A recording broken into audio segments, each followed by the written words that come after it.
2024 has been another fantastic year for horror films, whether it's provocative indie gems like In a Violent Nature and I Saw the TV Glow, or mainstream scares like The First Omen and A Quiet Place Day One. There's been something to quench the appetite for every horror fan. And at the core of so many of these flicks, there have been some truly outstanding performances from amazing actors.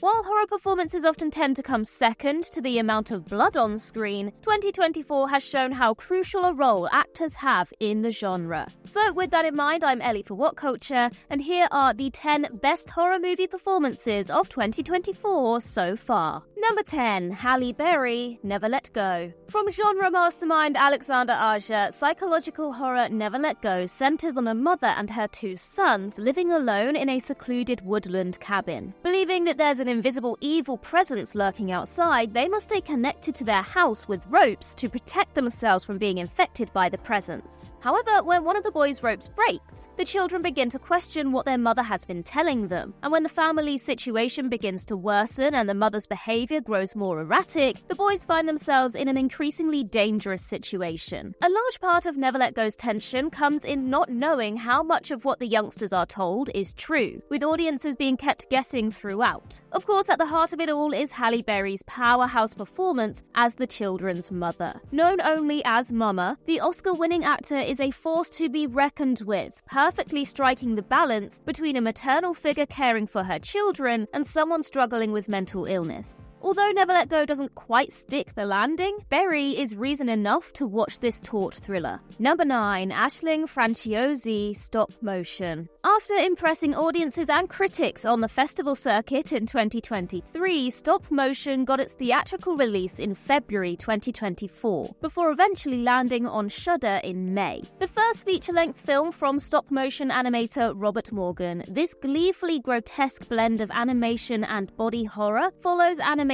Ella as she descends into obsessive madness after setting out to create her own stop-motion film. Plagued with uncertainty about her choice as an artist and working under the shadow of her more successful and ruthlessly critical mother, Ella's work becomes increasingly disturbing as events go on. Moreover, the nightmarish monster from her film begins tormenting her in real life, leading to some of this film's most harrowing moments. Although it's the animation and gnarly gore that are the stars of the show here, Aisling Franciosi's appearance as Ella shouldn't be ignored. Rather than going overboard with her portrayal of a tortured artist, Franciosi instead gives a more restrained performance that conveys the tragedy of her character's plight. And the result is one of this year's best horror films. Number 8, Carolyn Bracken, Oddity. Written and directed by Damien McCarthy, the filmmaker behind Caveat, Oddity is a recent hidden gem from Ireland that's as effectively disquieting as it is strange. 1 year after the brutal murder of her twin sister, the film follows Darcy as she arrives at the scene of her sibling's death to figure out the truth behind what really happened. Using her psychic abilities and a creepy wooden mannequin, the secrets Darcy uncovers are far more insidious than the supernatural happenings going on in the remote home. From the dark interior of its setting, its slow burn approach to storytelling, and the menacing presence of the mannequin sitting at the kitchen table, Oddity's uneasy atmosphere is a large part of what makes it work so well. However, it's Carolyn Bracken's phenomenal performance as both Darcy and her murdered sister Danny, which proves to be the strongest part of this feature. As fantastic as she is in each role though, it's Bracken's turn as Darcy that makes this horror as creepy as it is.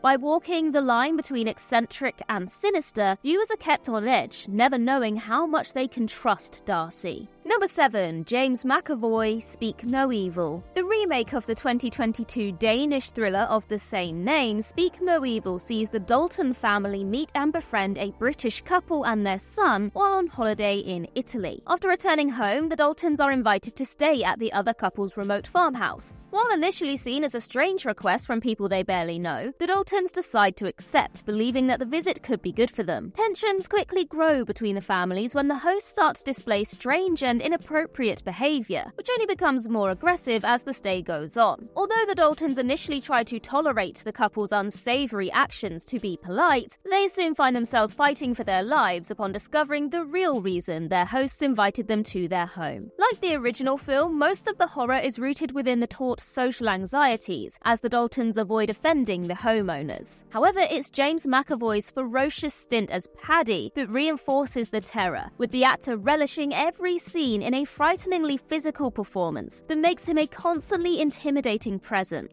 Having already proved his horror chops in the likes of Split, Speak No Evil is McAvoy at his absolute best. Number 6. Nell Tiger Free, The First Omen. A prequel to Richard Donner's 1976 horror classic, The First Omen captures the unsettling tone of the original, being one of this year's biggest horror highlights. Set in 1971, the plot follows novitiate nun Margaret as she arrives at an orphanage in Italy. After witnessing some disturbing events, she's approached by a concerned priest who warns her that the church is plotting to birth the Antichrist. Complete with a collection of spine-chilling scares, moments of gruesome body horror, and a cinematic presentation that looks like it was taken right out of the 1970s, The First Omen is a devilish delight for genre fans. And while Ralph Ineson's appearance as Father Brennan is another notable highlight of this prequel, it's Nell Tiger Free who steals the show as Margaret. Especially when things get more disturbing towards the final act, Free brings an intensity to her role that makes these moments that much more effective. Even when the horror begins to get a little outlandish, it's the actors' solid acting skills that keep things grounded. Nobody expected this prequel to be as good as it was, and it was Nell Tiger Free's performance that was part of what makes it so good. Number 5. Mia Goth Maxine. After astounding audiences and critics with her scene-stealing role in X and Pearl, Mia Goth continued to show her star quality in Maxine, the third entry in Ty West's horror trilogy. This film takes place 6 years after the grisly climax of X, as adult film star Maxine Minx gets her first role in a mainstream horror film. However, when the actions of a serial killer threaten to destroy her dreams of stardom, Maxine will stop at nothing to get the life that she believes she deserves. Swapping the 70s-inspired exploitation style of X with the neon-soaked video nasty aesthetics of the 1980s, Maxine is a loving homage to the decade, which spawned some of the greatest horror classics of all time. And Goth is just as mesmerizing here as she was in those previous films. Her ability to seamlessly transition into a psychotic killer is part of what makes these films so engrossing to watch, and why her characters have become modern horror icons. Although Maxine is considered to be the weaker entry in the trilogy by critics, Goth's presence alone is more than enough to make seeking out this throwback to 80s horror worth the effort. Number 4. Sydney Sweeney, Immaculate. With roles in The White Lotus, Euphoria, and Madam Web, Sydney Sweeney has become one of the most sought-after stars on both the big and small screen. However, it's her starring performance in Immaculate that really shows what she's capable of. The film follows devout novice nun Cecilia as she arrives at a remote convent in the Italian countryside. Not long after her arrival, Cecilia discovers she's pregnant. Without any explanation of how this could have happened, the convent believes it to be a divine miracle. But when Cecilia starts to witness strange happenings, it becomes clear there's something far more insidious at play. By exploring timely themes of bodily autonomy, Immaculate succeeds in putting a refreshing new spin on familiar genre tropes. Alongside its gripping central mystery, which gradually winds the tension until a bombastic finale, it's Sweeney's acting that makes the flick work so well. Carrying most of the scenes on her own shoulders, Sweeney's expressiveness makes it easy for audiences to sympathize with her nightmarish ordeal, and nowhere was her talent better exemplified than in Immaculate's intense finale. Number 3. David Dasmalchian, Late Night with the Devil. Written and directed by Cameron and Colin Cairns, Late Night with the Devil received critical acclaim when it premiered at South by Southwest before arriving on Shudder earlier this year. A smart play on the found footage genre, this Aussie flick is presented as being the master tapes of a Halloween special from a fictitious late-night talk show. With the show on the verge of cancellation, smooth-talking host Jack Delroy does everything in his power to keep it on the air. This includes interviewing a young girl supposedly possessed by a demon, with events things taking a sinister turn from there. Complete with a retro 70s feel, this indie gem embraces its period setting, mixing in some humor and creatively grotesque imagery along the way. Another part of what makes this film so engrossingly entertaining is David Dastmalchian's performance as host Jack Delroy. Whenever Delroy is in front of the TV cameras, Dastmalchian exudes charm and charisma, making him instantly likable. Off-camera, though, there's a more sympathetic side to the character connected to his tragic past. Dastmalchian executes both sides of Delroy flawlessly, with the result being a protagonist who's hiding some dark secrets underneath their showbiz smile. Number 2, Nicolas Cage, Longlegs.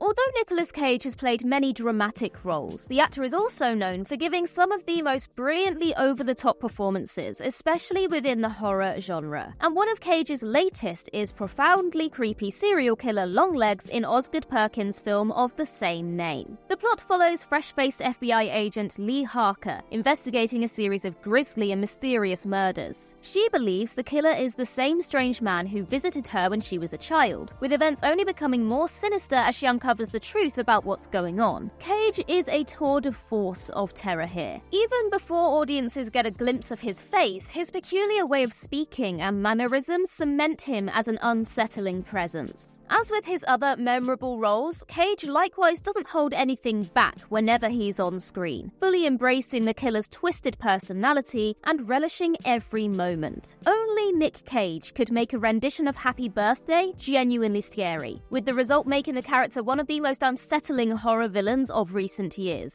Number 1, Demi Moore, The Substance. The second feature film from French filmmaker Coralie Fagia following the stylishly brutal Revenge, The Substance is a visceral body horror that examines themes of beauty and aging in Hollywood. Upon turning 50, movie sensation turned TV fitness instructor Elizabeth Sparkle is unceremoniously fired by a brutish TV exec. However, Elizabeth believes her problems are solved when she's selected to receive a mysterious serum, known only as The Substance, that promises to create a younger and better version of herself, which it does quite literally in one of the most gut-wrenching sequences put to screen. When Elizabeth starts to disobey the strict rules of using the drug, though, things take a squeamishly sickening turn. While Margaret Qualley and Dennis Quaid are both sensational as Elizabeth's double, Sue, and the sleazy TV executive, respectively, it's Demi Moore who deserves a place on this list. Laying everything bare in a powerhouse performance, Moore is utterly fearless throughout as viewers feel every ounce of excruciating pain that Elizabeth endures alongside the crippling social pressures that spur her to misuse the titular serum. The Substance is a deeply harrowing cinematic experience, and Moore's stellar acting is a huge part of this film's success.